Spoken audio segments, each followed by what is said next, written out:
kalau teman-teman semuanya ada paspor itu benar-benar ditempatkan di tempat yang spesial. Misalkan ada tas lempang ya udah taruh di tempat yang itu tidak campur dengan yang lain kan gitu ya. Khawatirnya apa? Khawatirnya nekuk, sobek dan juga rusak gitu. Ya, kemudian yang kedua, ketika melewati imigrasi atau mungkin ketika check-in kemudian melewati imigrasi itu setelah dipakai harus langsung diletakkan di tempat khusus. Jadi letakkan tempat khusus di tas lempang misalkan. Itu Benar. harus isinya hanya paspor saja. Khusus ya. Khusus harus cuma satu saja. Paspor dan tiket tetap. Jangan ada barang-barang lain kecuali itu. Karena apa? Khawatir takut sobek, takut basah, takut kelipat. Nah, itu kemungkinan banyak kalau bersama dengan barang yang lain. Benar banget. Ya. Nah, kadang memang nyelip ya kalau dikantongin gitu kan. Kadang khawatirnya sobek, khawatirnya rusak karena sobek dikit, nekuk dikit bisa jadi rusak gitu keterangannya. Ya, betul. Ya pernah alami juga. Taruh di kantong misalkan, mungkin bisa jadi ketinggalan di pesawat. Kemarin kejadian di kloter Ramadan itu. Kemarin itu? Ya, kloter Ramadan itu ketika transit di Oman. Qadarullah ketika turunnya, landingnya itu malam hari. Ya, dari Jeddah ke Oman kan posisi badan sudah capek, ngantuk. Ketika bangun, ya ketika landing, beberapa jamaah masih dalam keadaan tidur, kita bangunkan untuk keluar dari pesawat ya. Ya, qadarullah wa masya'afa'ala, paspornya dia taruh di saku dan jatuh di tempat duduk tersebut. Ketika keluar pindah gate, nah pas perpindahan gate itu baru kerasa paspor saya mana.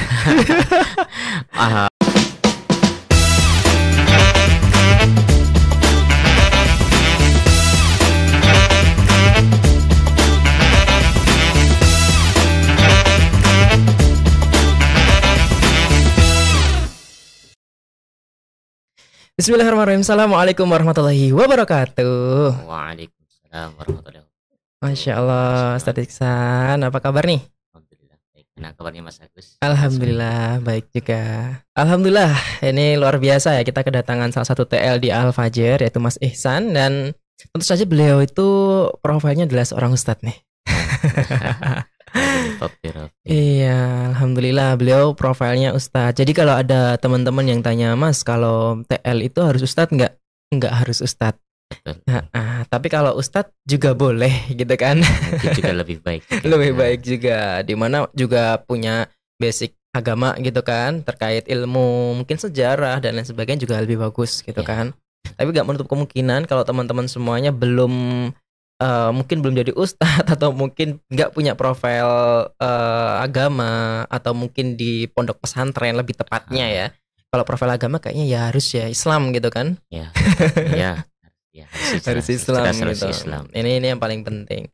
Nah, nanti kita bakal banyak diskusi ya, kita banyak ngobrol gimana beliau bisa kenal dengan Al Fajr, bagaimana nanti prosesnya beliau bisa gabung dengan TL, dan bagaimana pengalaman di lapangan nanti kita coba kepoin ya.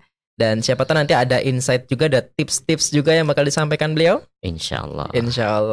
Kita coba korek-korek nih. Oke, siap. Baik, alhamdulillah Mas Ihsan. Kabar sehat ya? Alhamdulillah sehat. Harus selalu sehat. Harus selalu sehat, dan afirmasinya juga harus sehat gitu ya. Sehat terus, positif mind. Iya, mindsetnya harus positif terus. Betul banget, harus positif mindset kalau kata-katanya ya. Masya Allah, tabarakallah. Nih sudah berapa kali pengantaran nih kalau boleh tahu nih? Ini sudah yang 11 kali berarti. 11 kali ya, Masya Allah, tabarakallah. 11 kali teman-teman ya. Coba bayangin tuh, siapa teman-teman yang mungkin di sana ya, yang mungkin pengen jadi TL atau terutama pengen bolak-balik ke Saudi ya. Mungkin salah satu caranya adalah jadi TL. Ya mungkin tidak bisa sesering teman-teman yang bisa mungkin sebulan sekali dan sebagainya, karena memang kesibukan juga menuntut waktu juga. Jadi paling tidak ya 1 tahun mungkin 5-6 kali. Masya Allah. Nah, menarik nih terkait kesibukan. Nanti kita bakal ngobrol juga kesibukan beliau apa. Aduh ini. Biar jadi motivasi buat kita juga. Bahasanya sesibuk apapun kita dengan dunia gitu kan, jangan lupa juga ada tugas-tugas akhirat gitu kan. Sebenarnya ada dakwah itu juga tugas akhirat, tapi juga melayani ataupun mendampingi tamu-tamu Allah sampai Baitullah ya juga jadi ini ya, ladang dakwah ladang juga. dakwah juga itu luar biasa. Boleh kenalan dulu nih Mas Ihsan ini, siapa sih Mas Ihsan ini gitu kan, dan dari mana? Mungkin teman-teman banyak yang bertanya-tanya gitu. Ini perlu tanggal lahir juga nggak ini? Nggak usah, nanti passwordnya ketahuan. Nama panjangnya Muhammad Thahir Ihsan, Muhammad Thahir THOHIR. Kadang kalau ditulis kadang salah ketik juga. Ihsan pakai H bukan pakai KH, kadang kan pakai K, kadang pakai KH. Yang ini pakai H, Ihsan. Untuk alamat aslinya sekarang sampai sekarang ya, dari lahir sampai sekarang masih di Purbalingga. Jadi masih di Purbalingga, asli orang Ngapak. Istilahnya orang Ngapak, orang Kepenak. Orang Ngapak, orang Kepenak. Ya, orang Ngapak, orang Kepenak. Sudah lebih dari, ini tahun ke-15 keluar dari wilayah Ngapak ya. Keluar dari wilayah Purbalingga ya, melalang buana dari kesana kemari lah. Untuk setelah lulus SMA kemudian belajar di mana, di Cilacap, sebuah pondok setingkat Mahat Ali ya. Kalau Mahat Ali itu mungkin sekitar setingkat sekolah tinggi ya, sekolah tinggi agama, hanya saja belum berbentuk sekolah tinggi resmi. Jadi masih bisa konversi ke sekolah tinggi atau universitas yang lainnya. Ya, Mahat Ali sana fokusnya di pendidikan bahasa Arab ya, dan ilmu syar'i 3 tahun. Ya, juga dengan berbagai praktek khutbah, praktek ceramah, kemudian praktek mengajar dan sebagainya. Ya disitulah basic basic bahasanya di situ. Ya, jadi itu salah satu yang bisa menjadi basic, menjadi TL ya saya dapatkan ketika belajar di pondok itu ya, bahasanya. Kemudian juga ilmu syar'inya juga dapat di sana. 1 tahun pengabdian di Tegal. Tegal sampai 2014 selesai. Kemudian ingin melanjutkan hafalan karena dulu waktu SMA entah kenapa terbesit pikiran sebelum saya nikah paling tidak saya pengen ngafalin Quran. Entah terucap seperti itu. Dan jadi doa juga. Dipermudah ke situ, cari link dan sebagainya yang paling tidak untuk biayanya itu minim. Alhamdulillah dapat yang gratis. Di daerah mana, di Sarwa Bogor. Ya awalnya 1 tahun hafal, alhamdulillah selesai dalam waktu 7 bulan. Ya, 30 selesai, setoran 7 bulan selesai, kemudian mengambil sanad Quran di tahun berikutnya. Jadi 2 tahun untuk pengambilan sanad Qurannya untuk satu riwayat saja. Kemudian baru lanjutkan S1 di dekat sini. Ya mungkin tahulah jarak antar. Yang paling dekat mana ini Mas? Mana nih? UMS. Iya, jadi UMS teman-teman. Iya. Yang dari UMS nih. Yang dari UMS ya. Satu alma mater ya. UMS melanjutkan S1 sampai sekarang ya, lanjut S2-nya. Ini proses S2. Ya, proses S2 juga. Masya Allah, luar biasa nih. Sambil ngajar, sambil jadi TL juga. Ini dia nih, kuliah S2, ngajar juga, jadi TL juga. Ya. Ini luar biasa berarti ya. Mungkin banyak juga yang berpikiran ya, dari banyaknya kegiatan itu, apalagi ini jadi tour leader gitu kan. Bagaimana kita bisa mengatur waktu gitu kan, terutama kan kalau kuliah, apakah kuliah itu juga pengajarannya pas malam misalkan, atau itu memang di jam-jam atau tanggal-tanggal tertentu, atau mungkin di hari-hari tertentu? Untuk kuliah ya, kuliahnya hanya di Jumat dan Sabtu, dan itu memang sengaja saya kosongkan jam ngajarnya di Jumat Sabtu. Ya karena saya bisa otak-atik sendiri. Benar. Ya dalam 4 tahun ini saya diberikan amanah untuk jadi kepala pondoknya. Jadi mudah untuk bisa mengatur jadwalnya. Jadi Jumat Sabtu sengaja saya kosongkan untuk kuliah. Kemudian juga ada kuliah S2 lagi yang online. Kuliah S2 lagi yang online. Jadi mudah ngatur waktunya. Dan untuk TL ya, untuk TL alhamdulillah di Al-Fajr ini memberikan kemudahan sekali untuk TL Al-Fajr, karena kita diberikan kebebasan untuk memilih tanggal juga. Itu yang menurut saya menjadi poin plus ya. Poin plusnya Al-Fajr, memudahkan bagi TL yang bergabung dengan Al-Fajr itu jadi bisa mengetahui, bisa memperkirakan untuk keberangkatan tuh tanggal sekian, tanggal sekian, tanggal sekian. Jadi mudah, ya, sangat membantu sekali, Masya Allah. Berarti emang benar-benar kita bisa manajemen waktunya Ya, gitu kan. sampai sekarang alhamdulillah masih bisa. Masya Allah. Jadi berangkatnya ketika santri-santri sedang ujian UTS atau UAS atau sedang liburan, sedang liburan semester, dan itulah waktu-waktu saya berangkat. Jadi mudah. Benar. Luar biasa. Tadi udah berapa kali? Berarti 1 tahun itu berapa kali tuh? 1 tahun ini sudah 6 kali. 6 kali kurang lebih pemberangkatan umrohnya ya. Ya, Ini berarti luar biasa kalau 6 kali. Berarti kemarin dapat Ramadan juga. ya, Ramadan juga. Betul. Nah, menarik nih. Ramadan kemarin pas awal atau pas tengah nih? Kebetulan pas di awal ya. Pas Di awal tanggal ya. 5 Maret keberangkatan sampai 9 hari ke depan. Kepulangannya kalau tidak salah 5, 6, 7, 8, 9, 10, 11. 6, 7, 8, 9, 10, 11, 12. Ya, kepulangan tanggal 12, nyampainya tanggal 13. Oke. Ini biasanya teman-teman kalau mau tanya ya, itu untuk keberangkatan umroh Ramadan awal, itu biasanya harganya masih ekonomis. Ya, masih Ekonomis ya. Dan keutamaannya tentu saja umroh di bulan Ramadan itu keutamaannya besar. betul. Nah, luar biasa nih. Ya. Bisa mungkin Ustadz sepil-sepil lah ya nih buat teman-teman biar tahu ya, mungkin kayak kenapa sih kalau kita harus ambil umroh Ramadan, atau mungkin Ustadz juga bisa mungkin sharing by pengalaman gitu kan ketika umroh di bulan Ramadan kemarin itu seperti apa? Oke, yang pertama, mengapa umrah di bulan Ramadan ya? Kata Nabi Shallallahu Alaihi Wasallam, al-umratu fi Ramadan ka hajjatin ma'i, atau kama qala Shallallahu Alaihi Wasallam, umrah di Ramadan itu seperti haji bersamaku. Seperti haji bersamaku, keutamaannya, pahalanya. Jadi mengapa banyak sekali kaum muslimin di dunia yang berbondong-bondong ingin umrah di bulan Ramadan. Satu sisi juga memang karena kondisinya sana juga ramai sekali ketika Ramadan. Bahkan kemarin yang kami dapati ada 1 hari di mana rekornya itu sampai 3 juta orang yang umrah pada hari itu. Dan itu kalau tidak salah melebihi haji. Kalau tidak salah di hari itu, saya lupa di tanggal berapanya, mungkin di tanggal 10 atau 11 Maretnya, saya kurang tahu tepatnya.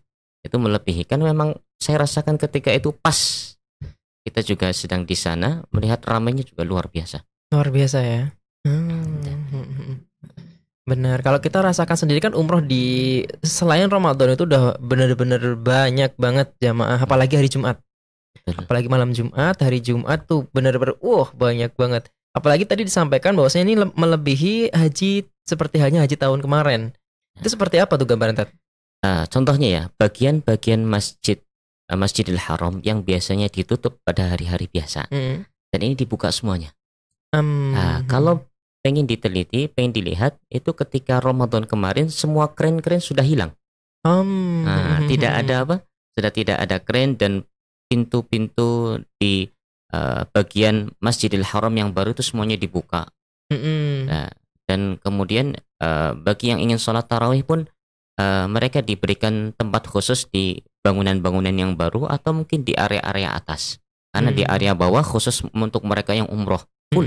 Oh gitu. Jadi kalau ada yang mau sholat tarawih di pelataran Masjidil Haram, ngimpi. Di haji-haji gitu ya? Iya, haji-haji, yalla. Semuanya harus apa? Semuanya harus pergi. Kecuali kalau misalkan hanya ingin sholat isya saja. Setelah itu, setelah sholat isya, kemudian para petugas langsung turun ke tempat sholat tersebut, di area-area yang di kotak-kotak itu, ya di area piringan pinggir itu, langsung mereka diminta untuk jalan semuanya. Dibuka portalnya, dibuka pembatasnya, mereka suruh jalan. Kenapa? Saking padatnya. Ya, walaupun kita memang awalnya cuma niat ingin sholat saja, ya dikira umroh, ya setelah selesai ya harus muter semuanya. Oh, paham. Cuma kalau misalkan kita hanya niat untuk sholat tarawih, ya setelah itu langsung pindah ke area atas. Oh gitu, harus balik arah ya? Ya, balik arah, cari-cari arah yang memang menuju ke atas, cari eskalator lah, cari eskalator naik ke atas. Itu tempat khusus untuk kita bisa menikmati tarawih tapi di area Masjidil Haram yang dekat ya, yang di piringan itu. Kalau yang mungkin di daerah Hotel Anjum atau Darut Tauhid misalkan, atau Jabal Umar misalkan, ya mereka bisa masuk di bangunan-bangunan baru. Itu juga nyaman, juga untuk itikaf juga nyaman, untuk sholat juga nyaman. Jadi nggak diusir-usir juga. Ya benar. Nah, luar biasa memang itu kita harus tahu dan paham ya. Maksudnya Jadi Askar, kenapa kok kita di dalam tanda kutip kayak diusir-usir, karena itu memang lokasi untuk tawaf kan gitu ya. Betul. Betul banget. Terus ini Tat, terkait umroh di bulan Ramadan juga gitu kan, dimana memang kita tahu sendiri bahwasanya itu benar-benar ramai, benar-benar padat gitu kan. Ada nggak sih momen menarik yang mungkin Ustadz nggak jumpain gitu kan di luar Ramadan? Ada nggak tuh? Kan Ustadz udah merasakan yang di umroh Ramadan, ataupun itu juga pas di Ramadan, ataupun mungkin pas di High season gitu high ya. season. Nah itu gimana itu perbedaannya sama di Ramadan lah? Yang jelas terlihat perbedaannya adalah ketika mendekati waktu-waktu sholat ya. Ketika mendekati waktu-waktu sholat, terutama mendekati waktunya sholat tarawih ya. Saf-saf sudah mulai mengular itu, bahkan jauh-jauh waktunya 1 jam sebelumnya itu mereka sudah mulai persiapan. Mungkin kalau tarawih mereka sudah persiapan bahkan sebelum sholat asar. Pernah suatu ketika saya mau niat dari asar sampai sholat tarawih, itu saya berangkatnya sebelum asar, dan itu cari tempat duduk pun sulit. Cari tempat duduk, cari tempat untuk berbuka saja itu sulit. Dan itu pun di area atas itu sulit. Jadi yang tips kalau untuk yang pergi umroh ya, di waktu bulan puasa, paling tidak sudah mempersiapkan paling tidak cemilan lah. Andaikan tidak di area yang di situ ada buka puasanya, karena area yang buka puasa hanya ada di beberapa titik, cukup banyak titik di situ. Tapi barangkali di tempat bapak dan ibu semuanya mungkin qadarullah tidak ada buka puasa di Masjidil Haram. Tapi jangan khawatir, jamaah-jamaah di sana mereka kadang bawa termos, kadang bawa kotak-kotak isinya makanan, saling berbagi. Nggak usah khawatir nggak dapat makanan. Nah, jadi saran saya, paling tidak kita juga bawa makanan sendiri, atau mungkin bawa makanan tambahan lah. Antisipasi ya. Antisipasi, atau mungkin pengen mengenalkan makanan Indonesia, bisa bagi-bagi kanan kiri, boleh. Jadi bawa makanan, tipsnya saya bawa makanan kecil sebelum asar, dan juga jaga pola makan. Nah, jaga pola makan, jaga pola minum juga, agar terjaga kondisi badannya dari sholat asar sampai tarawih. Karena itu adalah tempat duduk kursi panas itu.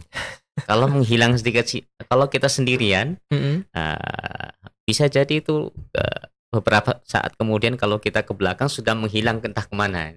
Ketempatan sama orang lagi ya. Ketempatan sama orang lagi. Jadi tips kami pertama seperti itu ya, Pak. Jika ingin sholat itu harus persiapan waktu sebelum jauh-jauh waktunya, 1 jam sebelumnya mungkin. Kalau untuk sholat rawatibnya, kalau untuk tarawih ya paling tidak sebelum asar sudah berangkat. Kemudian pola makannya juga dijaga. Bukan hanya ketika sholat ya, ini ketika umroh juga penting sekali pola makan. Ya, kan biasanya rata-rata jamaah umroh pergi ketika umroh pertama mereka dari Madinah kan. Nah, dari Madinah, kalau kita tidak menjaga pola makan kita, perut kita mungkin kembung atau mungkin terlalu banyak minum ketika sudah mulai berangkat umroh, dan itu biasanya lebih lama dari umroh biasanya. Kalau baru umroh pertama kali kemudian lepas dari rombongan, itu mending kalau misalkan yang lepas hanya 1 kali saja. Kalau ternyata yang pertama, Ustadz saya ingin diantar ke belakang beberapa menit kemudian ternyata ada yang ingin diantar lagi, kan sampai yang antar lagi nanti. Jadi paling tidak memang harus jaga pola makan, walaupun sebelum berangkat kita juga sudah himbau kepada para jamaah untuk menyelesaikan hajatnya. Jadi pola makannya, kemudian jika ingin berbuka di Masjidil Haram juga harus persiapan makanan kecil untuk sendiri, atau mungkin untuk berbagi. Kemudian datang ke masjidnya pun harus persiapan waktu yang cukup panjang. Oke. Berarti emang menarik ya, kalau kita bicara tentang umroh bulan Ramadan tuh memang menarik gitu kalau kita belum sangat menarik. Cuman saya penasaran juga sama Ustadz ya, maksudnya dulu ya kenal dengan Al-Fajr itu dari apa? Jadi kan ini kan jadi tour leader nih ya. Jadi kita pengen tahu nih, kenal Al-Fajr tuh dari apa, atau apakah dari Instagram tiba-tiba tahu, atau mungkin umroh bareng Al-Fajr umroh pertamanya, atau bagaimana? Boleh diceritakan? Al-Fajr ya, menarik ini ya. Nanti ceritakan ya, buka kartu ini. Awalnya kesibukan kami mengajar, ya mengajar full, mengajar di beberapa tempat ya. Ketika itu mengajar di 3 tempat saya. Tempat saya itu saya berada di Solo. Sebelumnya mengajarnya di Wonogiri, di Colomadu, dan di Andong Boyolali. Di 3 tempat itu 1 minggu. Ya cukup capek lumayan juga. Kemudian suatu ketika di tahun 2021 dialihkan ke Andong khusus ya. Jadi ngurus pondok di situ. Nah, dan fokus, jadi ngajarnya sudah mulai berkurang. Sudah mulai berkurang dan lebih kepada ngurus manajerialnya. Nah, jadi kan jam ngajarnya sudah mulai berkurang, sudah bisa mengatur. Kemudian ingin ada pengalaman baru dan juga ya paling tidak ingin menabung lah. Kalau dari segi finansialnya ingin ada tambahan, karena memang dari awal, dari semenjak saya di pondok ya, karena ada kakak kelas saya yang juga dulu gabung di sebuah travel yang saat ini masih ada, travel di Cilacap sana. Saya kepikiran itu, jadi saya pengen coba jadi agen, pengen jadi agen, cari searching di Instagram, saya add banyak travel umroh. Jadi saya add semuanya, salah satunya Al-Fajr saya. Kemudian saya cek, lihat kantor pusatnya dekat. Saya pilih yang paling dekat. Ya mungkin ada beberapa travel yang daerah Solo Raya, tapi yang paling dekat itu Al-Fajr. Akhirnya melihat Al-Fajr kayaknya, wah bismillah, sepertinya prospek. Nah, maksudnya kita bisa masuk di situ dan juga tidak mengganggu aktivitas karena agen kan. Bisa lebih leluasa mendaftar, lihat bagaimana prosedurnya, kemudian lihat bagaimana apa yang harus kita lakukan dan persyaratan apa saja. Itu menarik dan alhamdulillah kita bergabung. 2 bulan setelah bergabung ada pendaftaran tour leader. Dan salah satu syarat yang menarik itu sudah pernah umrah. Qadarullah 2 tahun sebelumnya saya diberikan, alhamdulillah dengan izin Allah ya, diberikan dari yayasan itu reward umrah. Ya, reward umrah karena pegawai yayasan yang punya hafalan banyak itu diseleksi, syekhnya turun langsung ngetes langsung dari orang-orang yayasan yang mau diajak umrah. Alhamdulillah dapat. Salah satu syarat pertama kan lolos ya. Nah, karena syarat Al-Fajr kan itu salah satunya. Kemudian setelah 2 bulan atau 3 bulan ya, saya dapat jamaah itu 2/2. Kemudian mendaftar dan qadarullah masya fa'ala ya, semuanya, dan dengan izin Allah semuanya dilancarkan. Dilancarkan, dokumen juga sudah dipersiapkan dengan sebaik-baiknya, CV-nya kami tulis dengan sebaik-baiknya, kita kirimkan, kemudian sertifikat juga kami sertakan juga. Kemudian wawancara dengan Pak Tri, saya masih ingat itu ya, wawancara dengan Pak Tri. Alhamdulillah ikut workshop 2 hari, dan saat ujian langsung dites sama Pak Nur, langsung ujian dengan ownernya. Itu sesuatu yang ya pengalaman yang luar biasa sekali. Langsung dites sama Pak Nur ya, sama ownernya, jadi sesuatu yang waduh ini harus hati-hati nih. Hati-hati dalam ucapan sebagainya. Ketika diuji alhamdulillah bisa, hanya saja mungkin agak grogi ya, apalagi yang dihadapi kan yang langsung ownernya kan. Alhamdulillah dengan izin Allah, setelah pulang kalau tidak salah di sore harinya, saya sedang naik motor, kalau tidak salah di area Nogosari, naik motor, kemudian ada notifikasi masuk. Ketika itu saya sengaja nyalakan notifikasinya, nyalakan, ring, buka, alhamdulillah keterima. Ya, yang cukup menarik. Masya Allah, memang prosesnya memang berarti udah ada niatan gitu kan.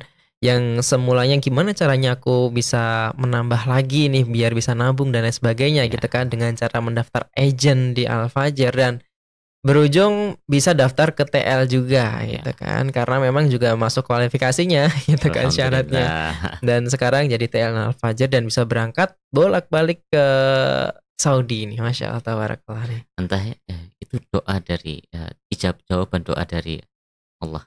Masya Allah. Ya dulu ketika berdoa ya salah satu doanya ya pengen bolak-balik ke Gitu. sini ya, Oh, itu oke. tentunya dengan jawaban doa dari Allah Subhanahu wa taala. Masya Semuanya Allah. karunia Allah pokoknya. Masya Allah, luar biasa. Ini menarik juga nih terkait umroh ya. Karena kan tadi disampaikan umroh pertama itu tahun berapa? Umrah pertama tahun 2023 kalau ya. 2003. Itu umroh pertama. Ya, 1 Oktober 2023. Oke, kalau TL pertama?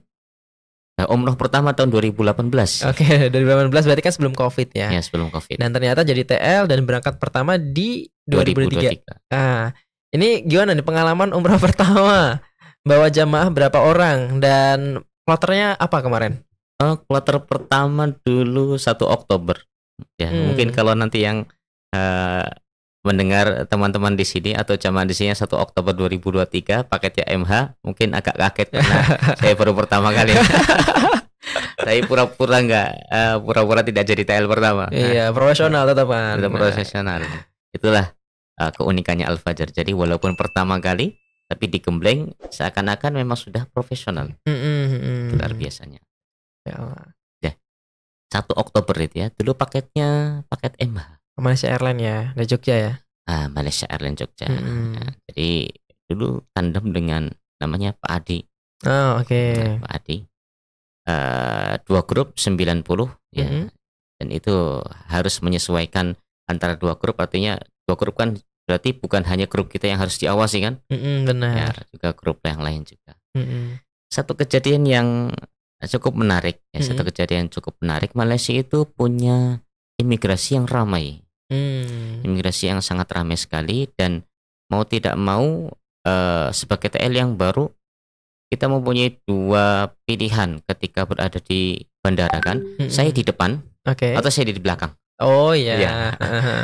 Saya di belakang ngurusi beberapa jamaah yang memang itu ada permasalahan, bisa jadi kursi roda atau mungkin ada permasalahan bagasi misalkan dan sebagainya. Saya di belakang. Ya, satunya lagi Pak Adi udah berada di depan. Ujung tombak ya. Ujung tombaknya. Jadi di situ yang ujian pertamanya memang harus tenang. Memang salah satu syarat TL itu ya, kalau tips saya sebetulnya jadi TL itu yang penting ada 3 jangan. Jangan panik. Jangan emosi dan jangan sakit. Oh, jangan sakit. Ya, tiga jangan itu yang ya, jangan panik. Jadi walaupun baru pertama kali di bandara Malaysia, dengan imigrasi yang panjang ketika itu, ya antriannya panjang sekali. Dan alhamdulillah dengan izin Allah semuanya dilancarkan ketika keberangkatannya. Sampai di Malaysia, ketika dari Malaysia ke Jeddah pun dilancarkan. Hanya saja satu yang menarik itu ketika di akhir sebelum kepulangan. Itu pengalaman yang saya ingat sampai sekarang dan nggak mau terulang lagi. Nggak mau terulang lagi. Ya. Apa tuh? Ada jamaah sepuh 2 orang, ya bapak dan ibu, tidak ada keluarganya. Dan ketika setelah imigrasi Jeddah, ya ketika akan boarding menuju ke Jakarta, Malaysia dulu. Jeddah Malaysia.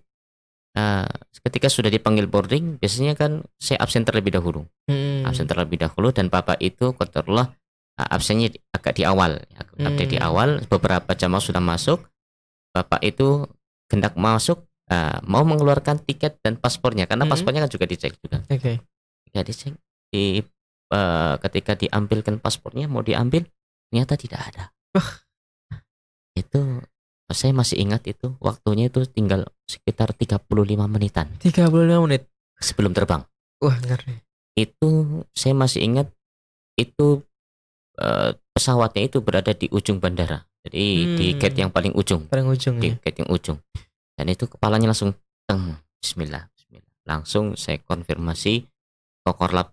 Nah, yang pertama harus lapor Korlap dulu, kemudian setelah itu qadarullah wa masya'afala, ketika itu Korlap juga sedang ada kesibukan lain yang tidak bisa menjawab. Ya qadarullah ada kesempatan untuk nelpon ownernya, Pak Nur. Kemudian coba langkahnya seperti ini ya. Intinya langkahnya adalah seperti biasa, tenang dulu. Oke, kunci ya itu ya. Kuncinya tenang dulu. Tenang adalah kunci.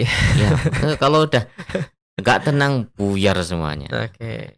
Kemudian kami kumpulkan semua jamaahnya yang putra-putra terutama, Pak, dulu tadi yang bersama Bapak ini siapa? Bapak ini. Tadi sempat berhenti nggak di satu tempat? Oh, setelah imigrasi kita berhenti istirahat di sini, di sini, di sini. Karena apa? Karena nunggu TL-nya yang belakang. Ya, kepengen nunggu katanya. Kepengen nunggu TL-nya. Akhirnya nunggu di beberapa tempat, kalau tidak salah 2 tempat. Nah, coba cari di tempat tersebut. Bapak ke sana, sebagian nyari di area tempat duduk, sebagian nyari di WC, sebagian nyari di musola. Dalam waktu sekitar 20 menit. Jadi 10 menit sebelum terbang. 10 menit sebelum terbang itu ketemu. Ada yang lari dari arah sana bersama TL Pak Adi itu, sama saya lupa Mas siapa. Lari dari arah mana yang berlawanan dari gate, menemukannya alhamdulillah dengan izin Allah. Ya, mungkin ini salah satu tip ya bagi jamaah yang memang tidak bersama keluarganya, atau mungkin jamaah yang memberangkatkan orang tuanya. Bagus juga, tapi harus memantau juga.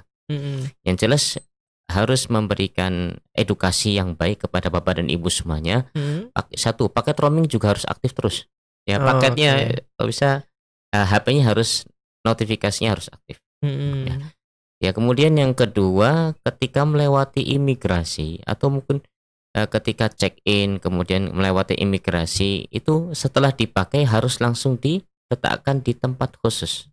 Jadi letakkan tempat khusus di tas lempang misalkan. Itu harus isinya hanya paspor saja. Khusus ya. Khusus, harus cuma satu saja. Paspor dan tiket tetap. Jangan ada barang-barang lain kecuali itu. Karena apa? Khawatir takut sobek, takut basah, takut kelipat. Nah, itu kemungkinan banyak kalau bersama dengan barang yang lain. Benar banget. Ya. Nah, kadang memang nyelip ya kalau dikantongin gitu kan. Kadang khawatirnya sobek, khawatirnya rusak, karena sobek dikit, nekuk dikit bisa jadi rusak gitu keterangannya. Ya, betul. Ya pernah alami juga. Taruh di kantong misalkan, mungkin bisa jadi ketinggalan di pesawat. Kemarin kejadian di kloter Ramadan itu. Kemarin itu? Ya, kloter Ramadan itu ketika transit di Oman, qadarullah ketika turunnya, landingnya itu malam hari. Ya, dari Jeddah ke Oman kan posisi badan sudah capek, ngantuk. Ketika bangun, ya ketika landing, beberapa jamaah masih dalam keadaan tidur, kita bangunkan untuk keluar dari pesawat ya.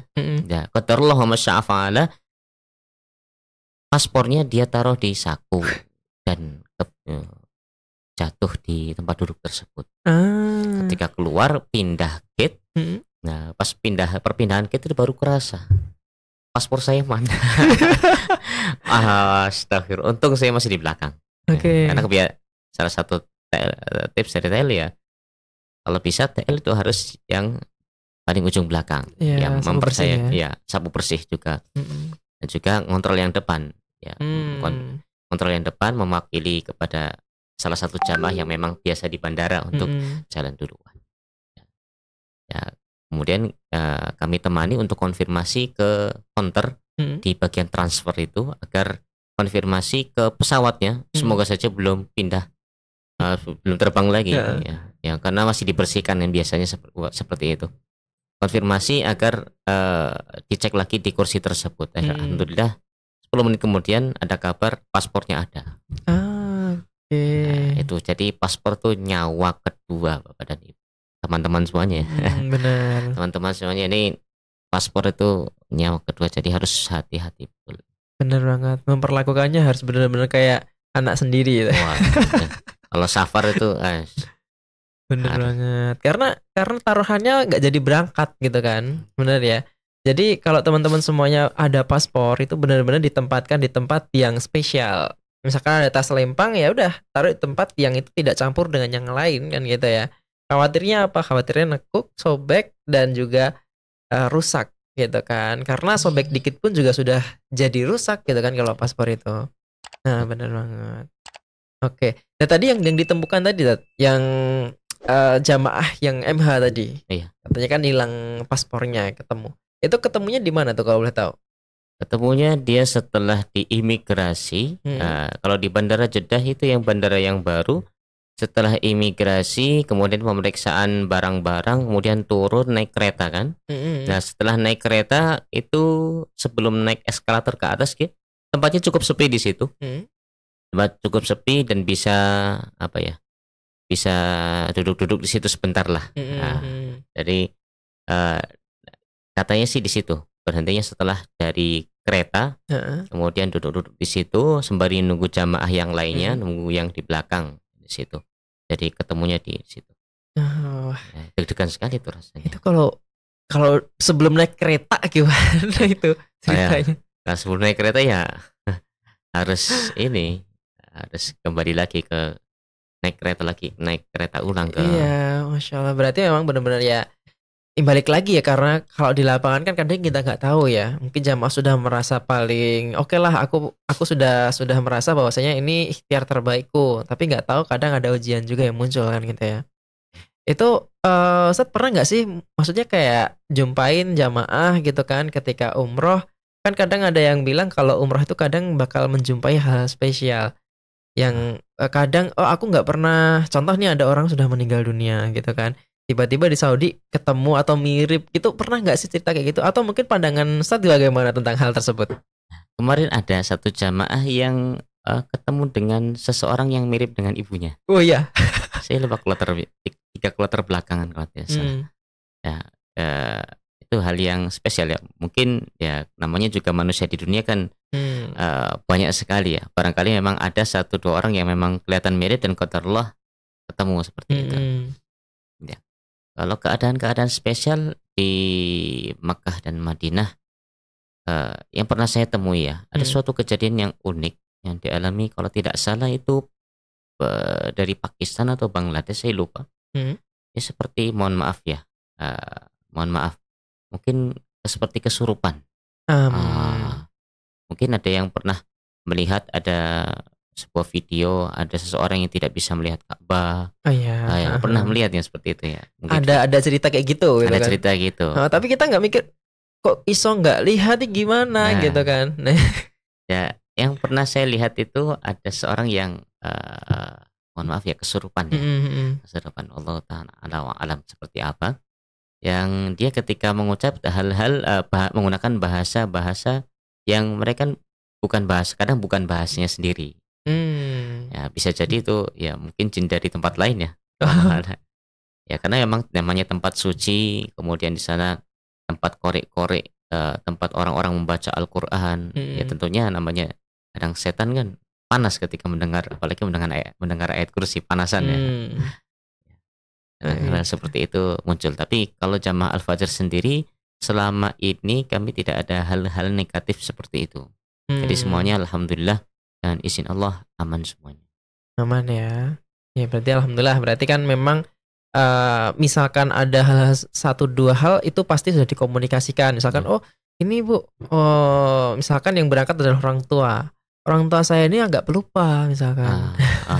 Kalau yang pelupa, pernah ada suatu ketika itu ada jamaah yang dia mempunyai penyakit saraf ya. Oke. Jadi ketika ditinggal 1 meter atau 2 meter itu sudah beda jalan. Oh ya? Nah, baru ketahuan ketika hari ketiga di Madinah ya.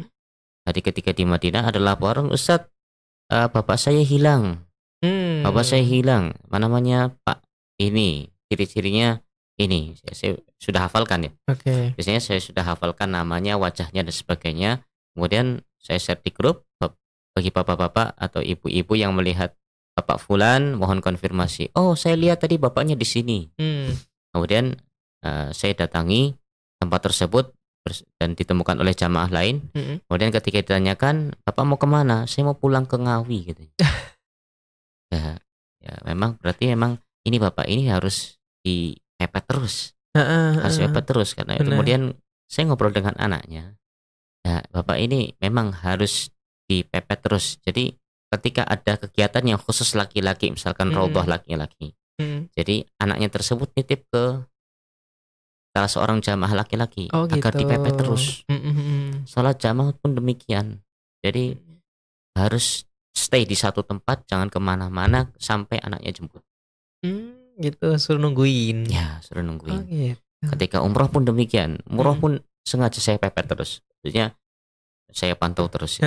Karena saya coba ngetes bapaknya ini. Saya lepas 1-2 meter di depan saya. Itu kita jalannya lurus, beliau jalannya sudah mengkok ke kiri. Oh gitu. Nggak lihat. Jadi memang di setiap kloter pasti ada hal-hal spesial seperti itu. Mungkin ada jamaah yang sakit misalkan, ya, mungkin jamaah yang sakit, mungkin juga mungkin ada beberapa kloter yang mungkin ada yang sampai meninggal dunia dengan izin Allah Subhanahu wa taala. Mungkin pernah. Kalau tidak salah pernah 1 kali ya. Kalau tidak salah Ustaz Taufik. Ada yang meninggal karena memang sudah punya penyakit bawaan mungkin. Atau mungkin hal-hal yang lainnya lah, banyak lah. Pasti ada. Tapi memang kuncinya memang harus satu ikhtiar. Tapi sebelum ikhtiar itu harus yang diutamakan minta tolong sama Allah. Betul banget, kunci itu lagi ya. Tapi tetap untuk teman-teman semuanya, kalau di Al-Fajr itu kalau ada yang tanya manasiknya berapa kali gitu kan. Kalau kita boleh runtutin itu, pertama kan kita ada yang manasik di offline. Ya. Offline. Offline itu nanti kan ada teori manasiknya dan juga teknis keberangkatan. Nah, 2 hal itu, dan itu secara umum gitu kan. Nah selanjutnya nanti ada juga bersama TL langsung. Jadi TL dan jamaah itu nanti secara Zoom. Sehingga nanti Bapak Ibu semuanya nih, mungkin anaknya atau mungkin suaminya yang memberangkatkan istrinya misalkan, itu bisa di-spill ke TL-nya. Misalkan, oh Mas ini kan musim dingin Mas, ini ibu saya nggak kuat dingin misalkan. Kalau kena dingin nanti kakinya pegel-pegel atau sakit-sakit misalkan. Nah itu bisa disampaikan, diinformasikan kepada tour leader kan gitu ya. Penting ini sekali. Penting banget nih. Jadi TL juga punya persiapan ya ketika menghadapi jamaah-jamaah yang mempunyai perlakuan khusus. Dan itu harus disampaikan sebelumnya. Nah kan jamaah ini punya riwayat penyakit seperti ini. Jadi harus disiapkan dari pihak keluarga menyiapkan obat yang biasa dipakai. Benar. Atau mungkin jamaah ini jarang jalan kaki. Khawatir kalau jalan kakinya di sana kan cukup memakan cukup menguras fisik ya. Barangkali butuh kursi roda dan sebagainya kan juga harus persiapan. Jadi kita harus persiapan agar agar jamaah tersebut mempersiapkan kursi rodanya atau yang lainnya lah. Benar banget. Ini penting sih dikomunikasikan ya Tat ya. Seperti hanya lebih tepatnya juga salah satunya ketika ada di bandara. Karena ketika di bandara itu misalkan kita bawa kursi roda kan rata-rata dan memang anjurannya ya kursi roda masuk ke bagasi. Nah lantas gimana caranya kita untuk mendapatkan kursi roda? Nah itu nanti harus dikomunikasikan dengan tour leader kan gitu ya. Betul. Nah nanti bakal diupayakan, yang biasanya itu kan nanti di tiketnya itu ada kodenya bahwasanya jamaah ini, orang ini ya itu perlu kursi roda. Maka di situ pentingnya komunikasi gitu kan, pentingnya sangat komunikasi. Penting.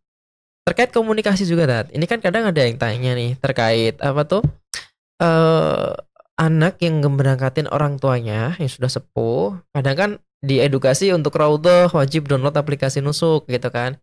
Maaf ini ayah saya atau ibu saya ini nggak bisa bawa HP, nggak bisa pakai HP. Nah, apakah HP ini dianjurkan benar-benar sebagai sarana komunikasi atau cukup nggak usah pakai HP karena sudah ada teman-temannya, sudah ada tour leadernya, begitu? Kalau orang yang sepuh gitu kan nggak tahu HP gitu. Yang pertama, HP itu hampir seperti sebuah kewajiban ya. Sebuah kewajiban karena kita berada di negeri orang, apalagi kalau bapak dan ibunya itu berangkat sendiri, tidak didampingi oleh anak, dan itu butuh komunikasi. Butuh komunikasi. Ya, yang pertama hampir menjadi kewajiban ya, untuk bapak dan ibu yang berangkat sendiri untuk aplikasi Nusuk. Kalau misalkan memang tidak bisa untuk menggunakan HP, paling tidak untuk bisa memanggil atau menjawab WA saja.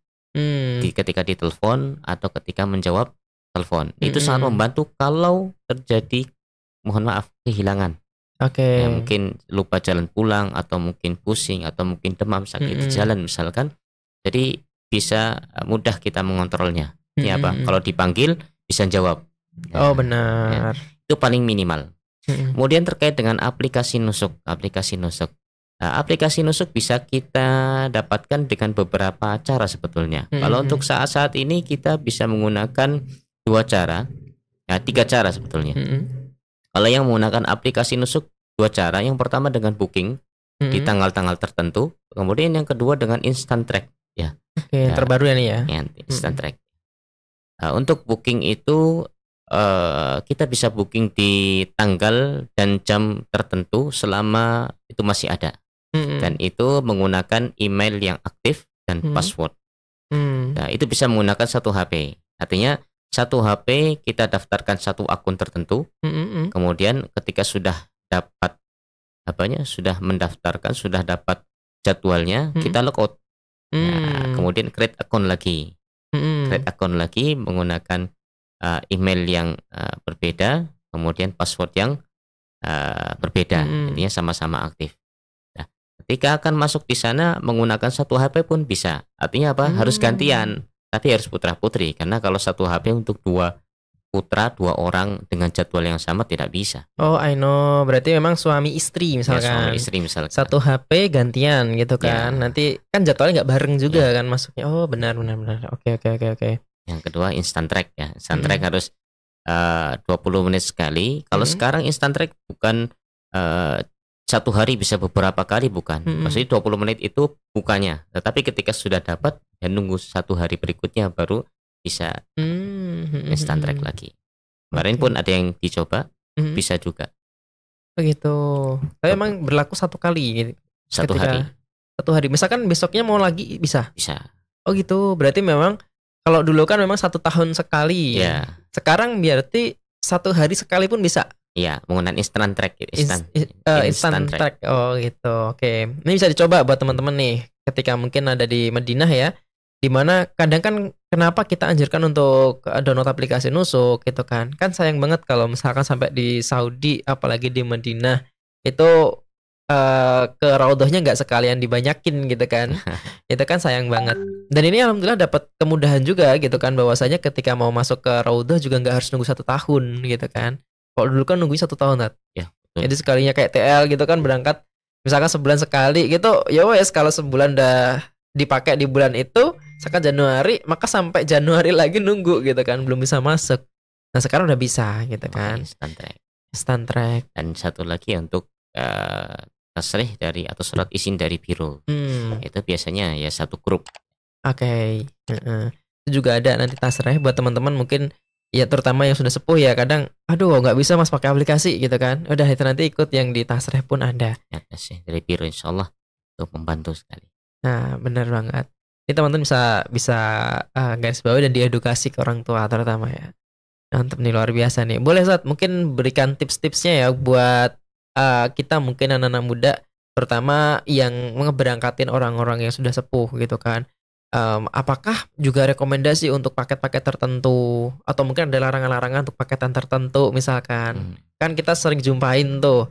Terus misalkan apa aja yang perlu kita persiapkan selain tadi misalkan kayak alat komunikasi atau edukasi komunikasi supaya memang bisa ngangkat telepon misalkan.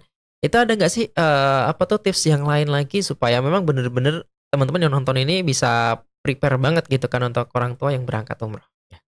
Yang pertama untuk terkait dengan jadwal ya, menarik sekali. Kalau saran saya, biasanya kan orang tua mempunyai fisik yang berbeda-beda. Kalau mempunyai kebiasaan yang bagus, mungkin kebiasaan olahraga yang bagus, atau mungkin biasa di sawah, biasanya fisiknya kuat kan. Benar. Atau mungkin ada yang mohon maaf ya sudah sakit-sakitan. Maka kalau saran saya mencari paket yang musimnya itu musim peralihan, artinya tidak terlalu dingin dan tidak terlalu panas. Okay. Contohnya di bulan Oktober misalkan peralihan dari musim panas ke musim dingin ya. Itu juga tidak terlalu ramai. Ya, yang pertama tidak terlalu ramai, yang kedua suasananya, udaranya tidak terlalu panas di sana. Jadi fisik tidak terlalu terkuras. Itu yang pertama, ya melihat seasonnya, melihat panas dinginnya keadaan di sana. Yang kedua menghindari keramaian. Kalau bisa, kalau memang bisa ya, kalau memang sengaja menghindari fisik yang terlalu terkuras, kalau bisa umrah di waktu-waktu yang itu longgar jamaahnya. Contohnya adalah setelah Lebaran misalkan. Contoh kemarin setelah Lebaran itu cukup longgar. Longgar apa ya? Jamaahnya tidak terlalu banyak. Jadi fisiknya juga tidak terlalu terkuras ketika umroh pepet-pepetan dan sebagainya. Bayangkan saja kalau umroh etikaf, bagus. Kalau lihat etikaf, tapi fisiknya memang harus betul-betul prima. Benar. Ya. Kalau memberangkatkan orang tua sendiri, kemudian di waktu etikaf, ya kami sarankan harus didampingi. Tetap harus ada pendampingnya ya. Kami sarankan didampingi. Benar-benar. Karena tadi disampaikan kalau etikaf tuh, luar biasa banyak gitu kan. Bahasanya sudah selesai dipakai jam sholat pun dia masih stay di situ gitu kan. Sudah ada kapling-kaplingan gitu kan. Ya, ada kapling-kaplingan. Bahkan kalau mau tarawih pun ya berangkatnya sebelum zuhur, bukan sebelum asar lagi. Sebelum zuhur ya. Itu kalau mencari mencari tempat khusus untuk tarawih ya. Itu jam 1 setelah zuhur. Setelah zuhur pun bisa jadi mereka sudah sulit untuk mendapatkan tempat duduk. Itu terkait dengan waktu ya. Waktu. Kemudian cuaca, paket yang kami rekomendasikan. Kemudian yang selanjutnya juga persiapkan hal-hal yang khusus melihat kondisi orang tua. Contohnya punya penyakit apa juga harus dipersiapkan jauh-jauh hari dan disampaikan ke TL-nya. Ini penting nih. Disampaikan ke TL-nya bahwa papa dan ibu saya ini mempunyai penyakit khusus, mempunyai keadaan khusus yang perlu perlakuan khusus. Mohon kalau misalkan bisa perlu di rutinkan seperti ini misalkan, rutinkan minum obatnya misalkan, atau mungkin perlu kursi roda misalkan, atau mungkin ini sakitnya cukup parah misalkan. Ketika berjalan mungkin perlu pendampingan, jadi harus ditepepet terus, atau mungkin pelupa misalkan. Jadi harus ada komunikasi yang bagus antara jamaah atau mungkin anak dari jamaah yang berangkat disampaikan ke TL. Betul. Karena itu jadi perhatian kita juga ya tadi ya. Dalam artian memang ada jamaah kita yang seperti ini. Sehingga memang kita bakal bisa memastikan ini bapaknya yang sering ini gitu kan. Jadi kita tahu datanya, bapaknya ada kok aman. Ini bapak yang sering ini misalkan, ada kok aman gitu kan. Jadi kita bisa benar-benar memastikan gitu kan, bahwasanya jamaah memang benar-benar dalam kondisi aman semua gitu kan. Ya, gitu. Jadi kemudian ya saya nitip ya untuk jamaah agar jauh-jauh hari memang fisik harus tetap dijaga betul. Ya, mungkin kalau bapak dan ibunya yang berangkat, anaknya harus memotivasi bapak ibunya untuk rajin olahraga, jaga kesehatan, karena memang betul-betul fisik itu diuji. Walaupun sudah persiapan fisik pun ketika di Madinah terforsir fisiknya misalkan, semangat sekali, boleh semangat ketika ibadah boleh, tapi juga harus lihat kondisi badannya. Kondisi badan. Tahajud subuhnya misalkan jam 5 misalkan, berangkatnya jam 1 malam kan ya boleh saja, tidak dilarang, hanya saja kan fisik juga harus diperhatikan. Jadi harus saling menasehati, anaknya juga harus membantu mengontrol ibunya baik sebelum ataupun ketika itu agar menjaga fisik. Sangat penting. Penting banget ya, Masya Allah, luar biasa. Memang ada beberapa hal yang memang kita belum tahu dan sekarang lebih tahu lagi. Terutama memang itu hal-hal yang penting ya, mengkomunikasikan dengan tour leader, terus misalkan menginformasikan terkait kondisi orang tua dan sebagainya, itu penting banget. Karena tadi kaitannya dengan bagaimana nanti di lapangan, bagaimana lancar di lapangan, itu memang terpengaruhi di situ semua ya Tet ya. Ini luar biasa banget ya, pengalaman ataupun mungkin sharing-sharing ya bersama Ustadz Iksan. Ini harapannya teman-teman juga banyak insight yang masuk ya, banyak hal yang masuk. Dan boleh Ustadz kalau mau ngasih kata-kata buat atau motivasi lah lebih tepatnya untuk teman-teman yang nonton, terutama ya entah dia sudah ada harta untuk berangkat ataupun belum. Mungkin bisa diberikan motivasi supaya memang benar-benar umroh ini recommended banget gitu kan untuk segera dilaksanakan. Ya, kata-kata untuk teman-teman ya, bahwasanya tidak ada yang mustahil ya. Nothing is impossible ya. Tidak ada sesuatu yang mustahil. Kalau sudah Allah Subhanahu wa taala berkehendak, maka walaupun tidak ada harta pun Allah akan jawab semuanya. Dan saya sudah praktekkan itu. Dan Allah menjawab doa kami pribadi yang notabene saya tidak punya tidak punya uang ketika itu, ya dengan izin Allah mendapatkan hadiah untuk berangkat umrah, tapi dengan niat. Kata Nabi Shallallahu Alaihi Wasallam, diriwayatkan di dalam hadisnya, beliau Shallallahu Alaihi Wasallam bersabda, man sa'alallaha syahadata bisidqin ballaghahu Allahu manazil syuhada wa in mata ala firashihi. Barang siapa yang meminta kepada Allah Subhanahu wa taala syahadah atau meninggal secara syahid, dia akan diberikan syahid seperti yang ia doakan walaupun dia meninggal dalam keadaan tidur. Artinya apa? Dia sudah berniat untuk pergi berangkat umrah misalkan. Dia sudah menabung.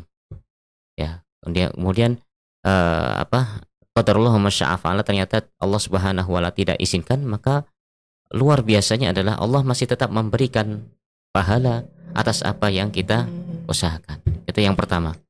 Yang kedua adalah inna ma'al usri yusra, inna ma'al usri yusra.